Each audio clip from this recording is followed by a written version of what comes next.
Today's video is going to be about one and only in the color I was gonna say almond, emerald green. I have my swatches labeled 1 through 12, but that is not synonymous with hair levels. I go through and do close-ups and pictures near the end of the video, so the numbers are just to help us keep track. 1 is a pink. I wanted to see how it would react with the green, since green and red are technically across from each other on the color wheel. 2 is gray. 3 is a natural red.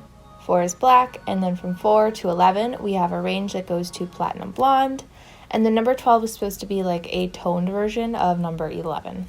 Also, these are human hair, but they are not virgin hair, except the number 4 black swatch.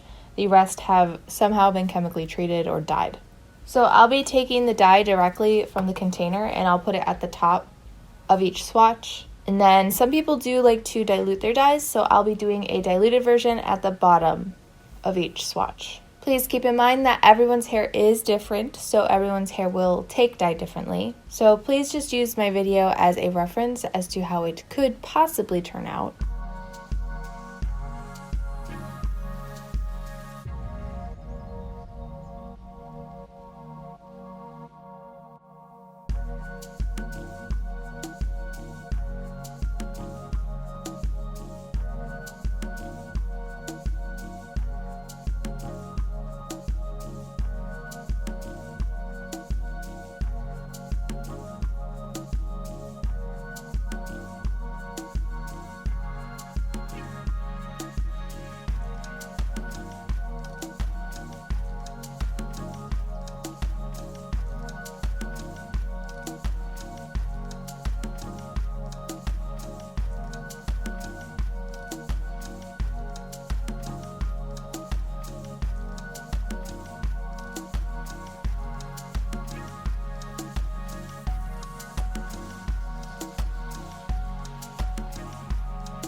For the diluted section, we're going to do a 4:1 ratio. So that will be 4 parts of diluter to 1 part dye.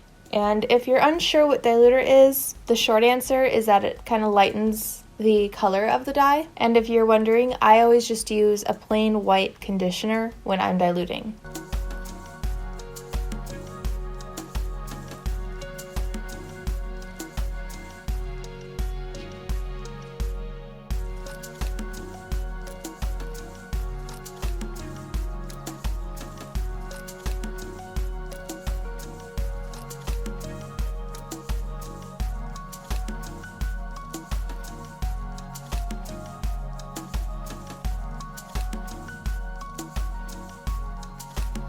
I'm going to let these sit for about 3 hours. I will rinse them out and let them dry, and then I will meet you back here and we can do some comparisons.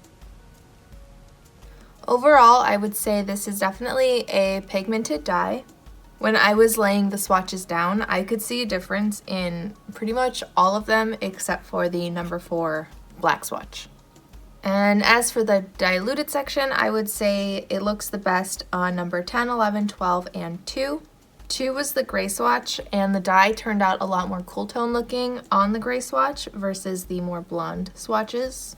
On the direct dye portion, it did cover the pink and the red, but I would say on the natural red swatch, it looks closer to a black green, like it's very dark. And the diluted section didn't really do anything on the natural red. I mean, it's a little bit more muted, but definitely not green looking.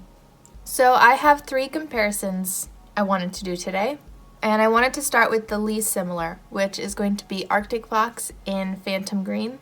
This is comparable to number 12, 11, 10,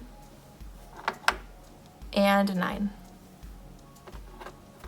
So as you can see, especially on the diluted section, the Phantom Green is a much more yellow-based green versus Emerald Green being more of a blue-based green. I'm not sure if you can see the difference on camera, but I would say in person you can actually see a difference. Even on the direct eye portion, even though they're both closer to like darker greens, you can still see the undertone difference. I originally wasn't even going to compare Arctic Fox to the one and only because they are pretty different compared to my other two comparisons, but I know Arctic Fox is pretty popular, so maybe this will help somebody. For the next two comparisons, it's kind of hard to tell which one's more similar, because they're all just slightly different enough. But I'm trying to do the last one as the most similar, so hopefully it looks the same on camera as it does in person. But for our next comparison, I'm going to do Punky color in the color Alpine green. This is comparable to number 12, number 11, number 10, and number 9. So the Alpine green is a lot more of a blue-based green in comparison to the Phantom green from Arctic Fox. And it's a little bit more blue than the emerald green, but it's still not like a blue green, right? Like you'd still look at this color and think it's a green. But honestly, I feel like you can only truly tell the difference on the diluted section. You can see a difference on the direct eye portion, but I feel like if these two people were not standing next to each other in a room, you might actually think they did have the same hair color kind of thing. I don't exactly remember the diluted section for Alpine green, but I'm assuming I tend to do the same thing as much as I can to keep consistency. If they are the same ratio, you can see that the Alpine green doesn't lighten up quite as quickly as the emerald green did. I think having that tad bit more of blue helps it to be a little bit more pigmented. For the Alpine green, I suddenly have hiccups, so I'm gonna try and talk between them.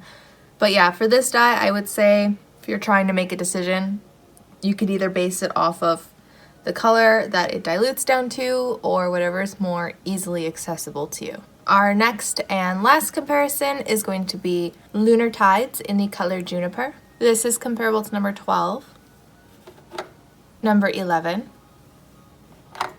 number 10, and number 9. So to me, out of the greens that I have, Juniper is going to be the most similar, but it's not exactly the same. Juniper leans slightly more yellow, but only slightly. So if I had a grid of which one's the most yellow and which one's the most blue out of my greens, it would go Phantom green, Juniper, Emerald, and Alpine. So the Emerald and the Juniper are kind of right in the middle. And again, I feel like the direct eye portion, they look so similar. I mean, you probably can see a slight difference, but if these two people were standing not next to each other in a room, you might think they have the same hair color.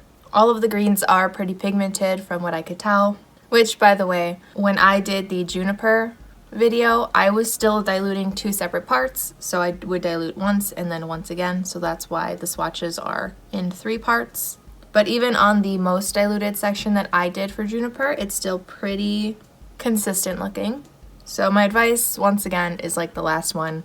You can base it off of the diluted section for your choice, or whatever is easier to get, or maybe even what your hair takes the best. I think I've said this before, but I've noticed that greenish blues always seem to take very, very well to hair. But if you're worried it might turn out too blue looking, maybe the emerald green is a better option. If you have any experiences with any of the greens that I mentioned in this video, or anything that maybe you think is similar, feel free to comment below so that anyone who is thinking about doing green, they'll know what to expect, or help them decide on which green they should do. So now that I'm done with my comparisons, I'd like to get into the close-ups, aka the before and after clips. I do use natural lighting from here on out, even like pictures you'll see at the end of the video. And I'm sure, as you know, reproducing the same exact environment when using natural lighting can produce some differences, so if anything looks slightly off, that's probably why.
I hope this video helped. If you have a request, I do have a link below to a Google form you can fill out. Just remember, I only do dyes that do not test on animals. I will have the videos linked below, as well as my swatches and any of the dyes if I can find them being sold directly from the sellers on Amazon. Thank you so much to my patrons, and thank you for watching, and I hope to see you in my next video.